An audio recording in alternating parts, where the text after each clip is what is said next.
Coba teman-teman buka firman Allah di dalam surat Al-Qasas, kisah Nabi Musa ayat 23 dan 24. A'udzu billahi minasy syaithanir rajim. Bismillahirrahmanirrahim.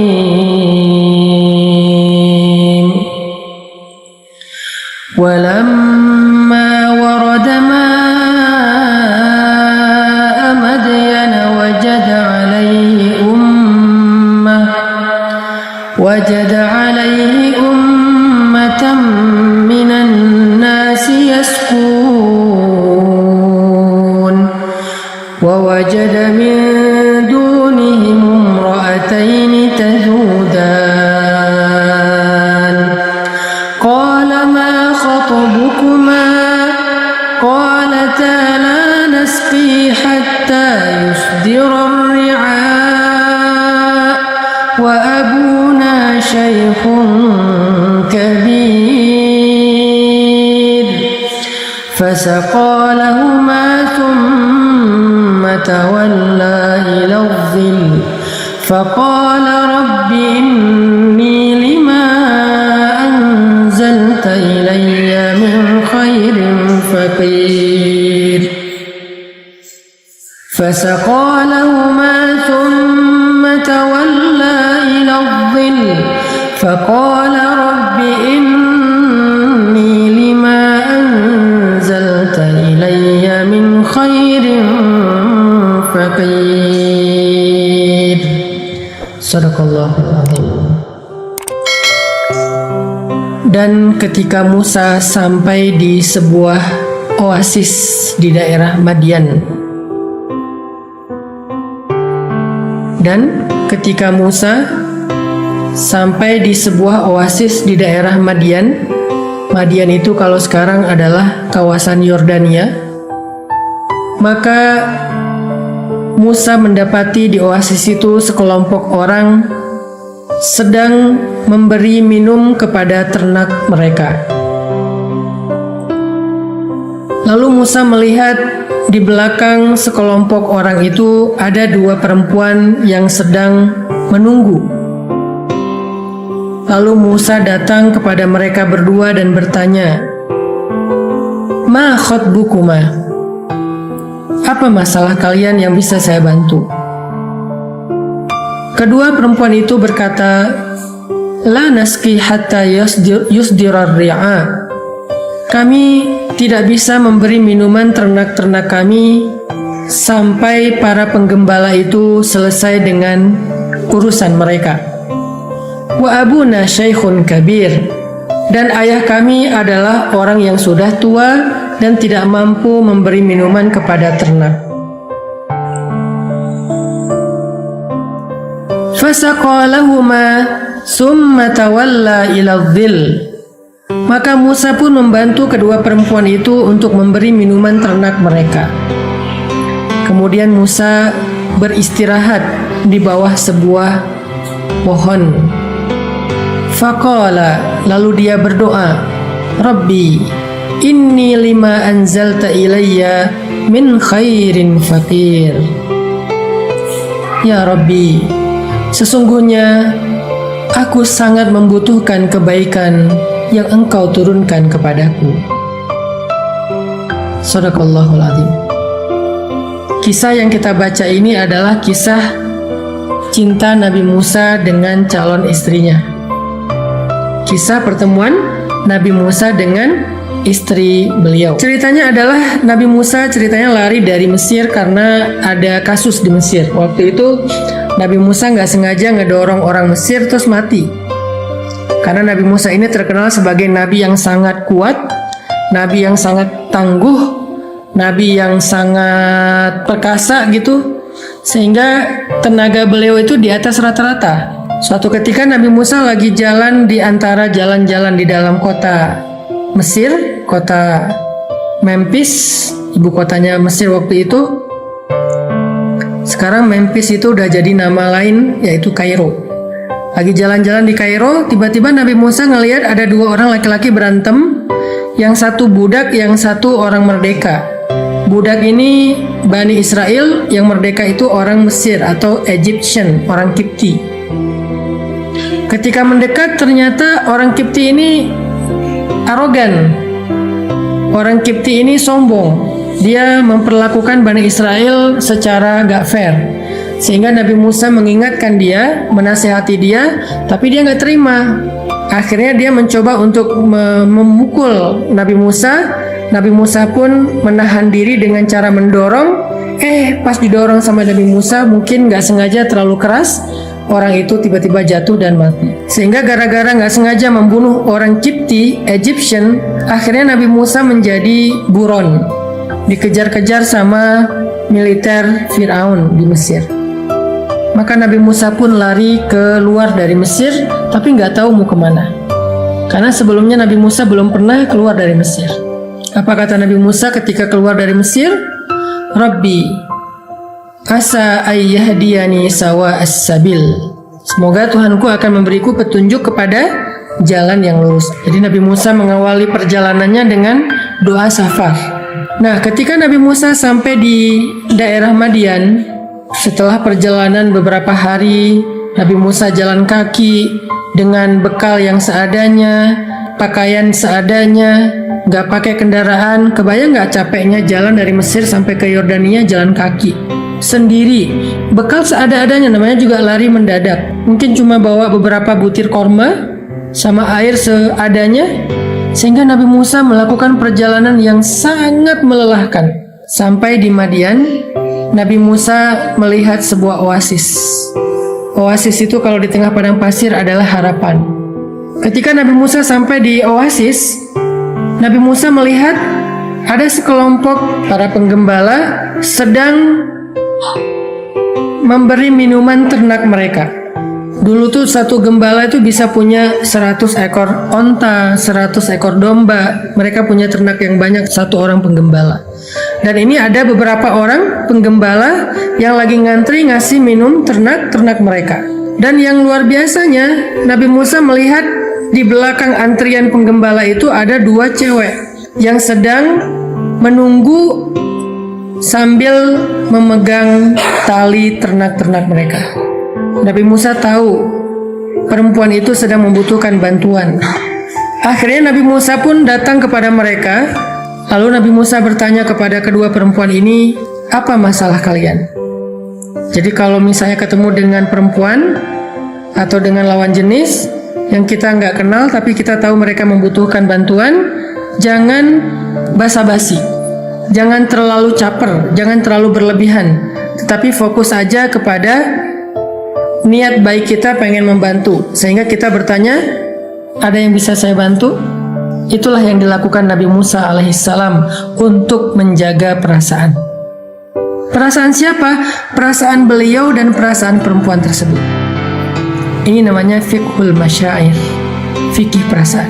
Orang yang paling mengerti tentang perasaan, peka tentang perasaan, mereka akan hati-hati menjaga perasaan. Karena Nabi Musa nggak kenal perempuan itu, jangan sampai ternyata itu istri orang. Kalau Nabi Musa udah terlanjur caper sehingga terjadi fitnah, nanti suaminya akan kecewa, suaminya akan sedih. Yang lebih parah lagi, suaminya akan marah dan akan terjadi keributan. Berarti kan kita nggak bisa jaga perasaan orang. Lalu perempuan ini menjawab pun dengan perasaan malu-malu. Perempuan ini menjaga kehormatannya, dan salah satu penjaga bagi seorang perempuan itu adalah rasa malunya. Fa'il lam tastahi fa'mal ma syi'ta, kata Nabi. Kalau kamu nggak punya malu, kamu akan melakukan apa yang kamu mau. Karena nggak punya malu, nggak ada lagi penjaga, nggak ada lagi yang menghalangi. Sehingga seorang perempuan, walaupun sama dengan laki-laki juga harus punya rasa malu, tapi perempuan harusnya lebih besar rasa malunya, karena rasa malu itulah yang menjaga dia. Karena rasa malulah dia akhirnya menutup aurat. Karena rasa malulah akhirnya dia membatasi pergaulan. Karena rasa malulah akhirnya dia tidak berlebihan dalam sikap.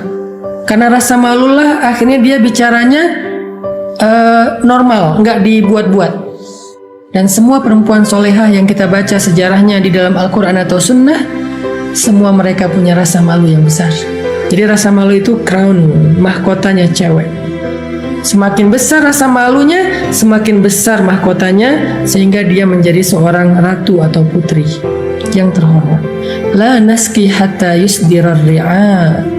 Nabi Musa langsung ngerti, ini cewek terhormat.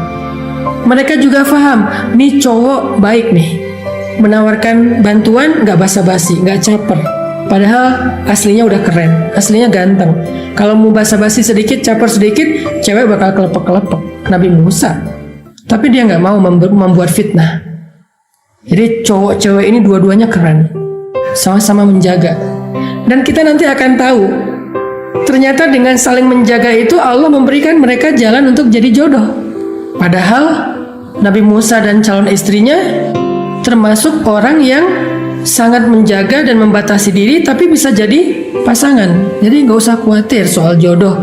Nggak gara-gara kita nggak pacaran terus kita nggak nikah. Nggak gara-gara kita nggak punya teman lawan jenis terus kita nggak punya calon jodoh. Rumus jodoh itu nggak pakai logika.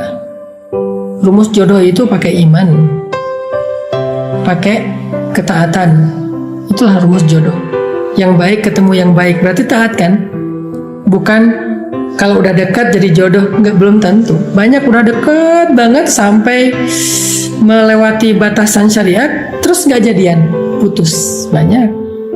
Jadi rumusnya bukan logika kita, rumusnya bukan emosional kita, rumusnya itu iman dan ketaatan.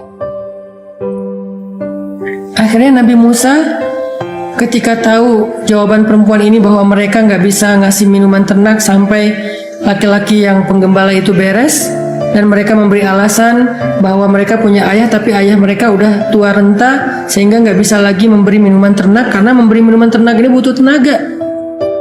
Maka Nabi Musa fasaqalahuma, membantu kedua perempuan ini dengan cara memberi minuman ternak mereka. Nabi Musa itu habis melakukan perjalanan panjang sendiri sampai di sebuah sumur, ngelihat dua orang cewek sedang membutuhkan bantuan. Nabi Musa langsung datang bertanya, "Ma khatbukuma, ada yang bisa saya bantu? Kalian ada masalah?" Nabi Musa langsung buru-buru ngambil ternak itu, diberi minuman satu-satu sampai beres. Lalu perempuan itu pergi aja. Ini menunjukkan Nabi Musa adalah seorang laki-laki sejati, gak akan membiarkan perempuan sendiri kesusahan, walaupun beliau capek banget. Ini nih karakter basicnya seorang cowok keren itu adalah melindungi. Di sini juga teman-teman bisa belajar ya, tipe cowok kayak gimana yang ideal untuk jadi suami kalian. Tipe cowok kayak gimana? Salah satunya kayak Nabi Musa, melindungi. Dia nggak akan rela membiarkan perempuan itu susah. Kalau dia masih sanggup, walaupun dia udah lelah banget, dia akan lakukan. Kebayang nggak kalau cowok kayak gini jadi suami? Ngelihat istrinya rempong di dapur, ngelihat istrinya seharian capek ngurus anak. Tega nggak nih laki-laki ngelihat istrinya capek? Nggak akan tega. Dan buat cowok, belajarlah menjadi seperti Nabi Musa, yang nggak akan tega ngebiarin cewek susah. Ketika kedua perempuan ini udah pulang ke rumahnya, Nabi Musa balik ke tempat beliau istirahat. Beliau kembali dan duduk di bawah pohon yang rindang, istirahat. Dalam keadaan lapar, dalam keadaan capek, dalam keadaan ngantuk, dalam keadaan haus, Nabi Musa kemudian duduk di bawah pohon itu sambil berdoa kepada Allah.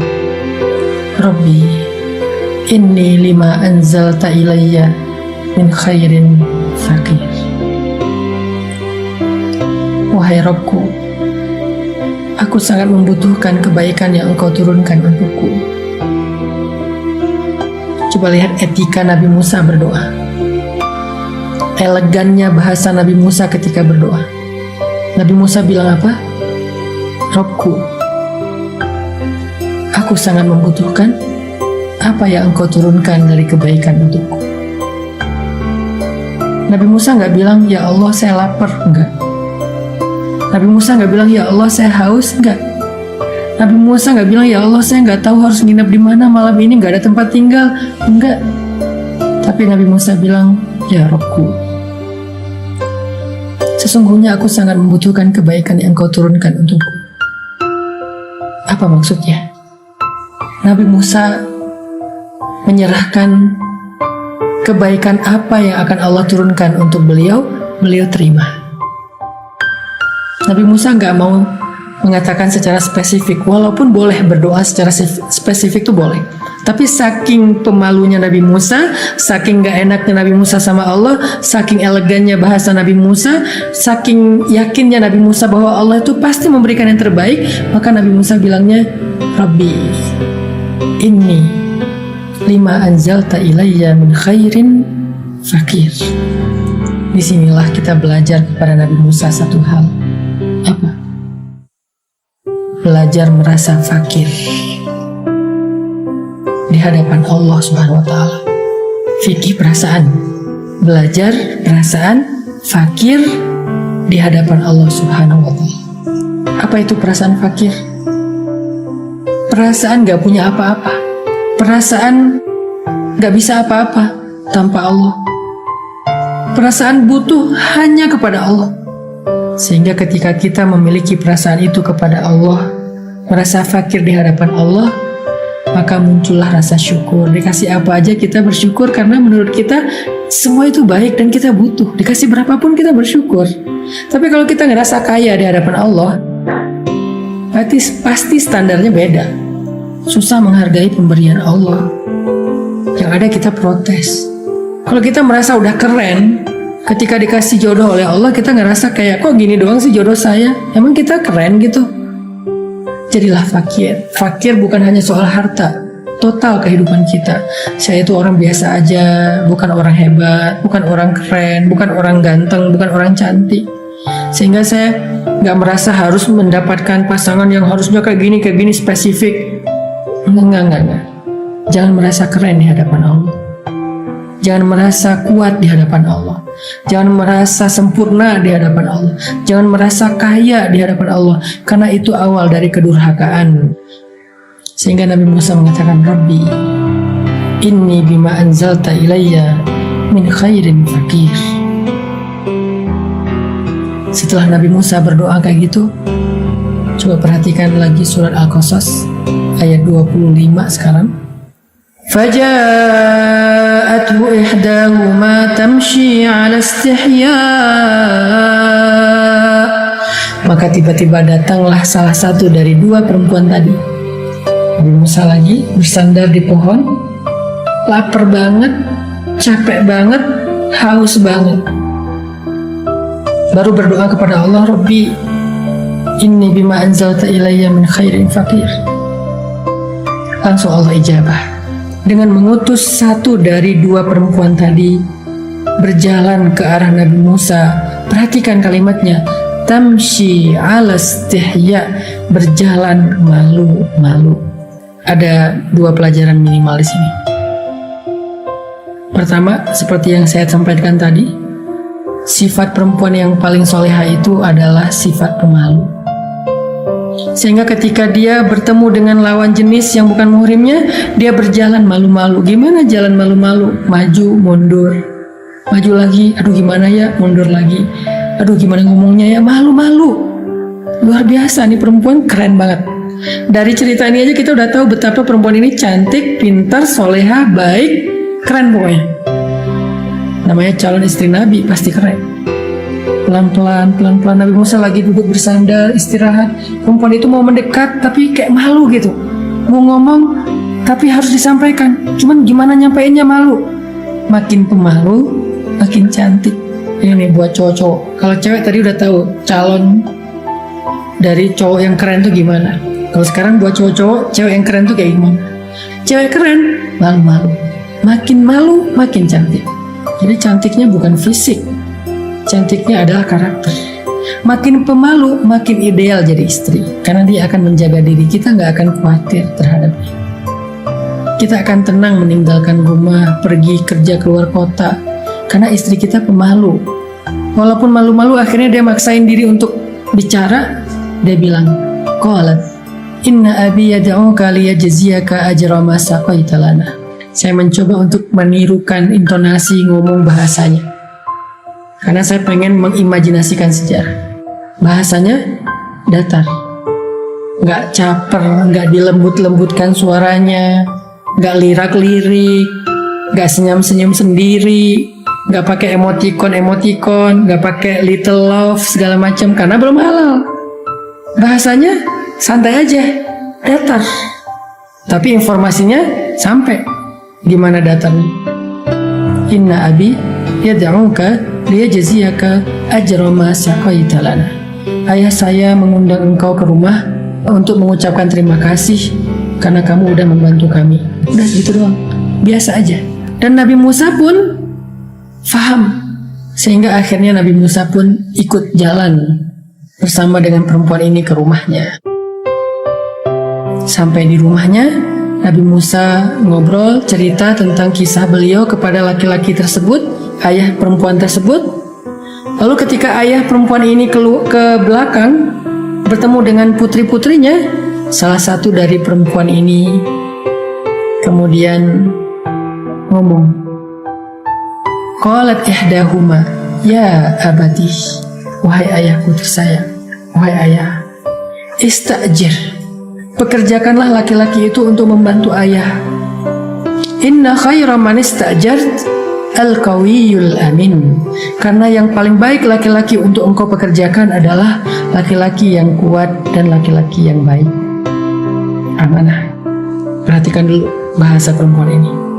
Dia minta apa? Minta nikah? Enggak. Minta dinikahkan? Enggak. Minta apa? Minta supaya ayahnya mempekerjakan laki-laki tersebut karena menurut anaknya laki-laki itu laki-laki yang baik dan laki-laki yang kuat. Dan ayah perempuan ini juga laki-laki yang terhormat, laki-laki yang bijaksana, faham maksud anaknya. Dia faham kalau anak perempuannya tertarik dengan laki-laki tersebut. Karena kalau nggak tertarik, dia nggak akan komen kalau laki-laki itu baik dan kuat. Dia tertarik, dia memperhatikan sehingga dia bisa menyimpulkan laki-laki itu laki-laki yang baik dan kuat dan amanah, cocok bekerja di rumah kita. Sehingga ayahnya ini langsung ngerti, oh anak saya perhatian sama laki-laki tadi. Oh anak saya kayaknya punya perasaan kepada laki-laki tadi. Cuman karena dia pemalu dan menjaga kehormatan, dia ngomongnya bahasanya bahasa sindiran, elegan, kiasan. Sehingga ayahnya bilang apa kepada Nabi Musa? Di ayat 27. Inni uridu an unkihaka ihdabnatayya hatain. Aku ingin menikahkan kamu dengan salah satu dari putriku. Sehingga akhirnya ayahnya langsung meminta Musa untuk melamar putrinya.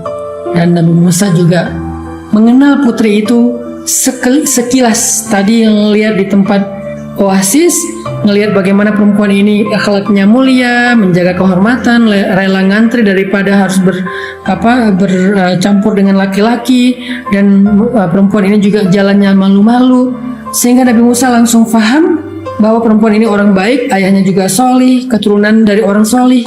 Akhirnya Nabi Musa pun menerima tawaran itu dan melamar perempuan tersebut. Menikahlah Nabi Musa di Madian atau Yordania. Udah ngerti ya maksudnya? Bagaimana menjaga perasaan, fikih, masyair. Jangan diberikan dulu perasaan itu kepada lawan jenis kalau belum halal. Jangan disampaikan dulu. Jangan bilang I love you dulu. Jangan bilang aku sayang sama kamu. Jangan. Jaga dulu sampai waktunya tiba. Jaga perasaan dengan cara-cara yang elegan, dengan cara-cara yang terhormat. Gak usah khawatir, gak akan kemana kalau udah jodoh.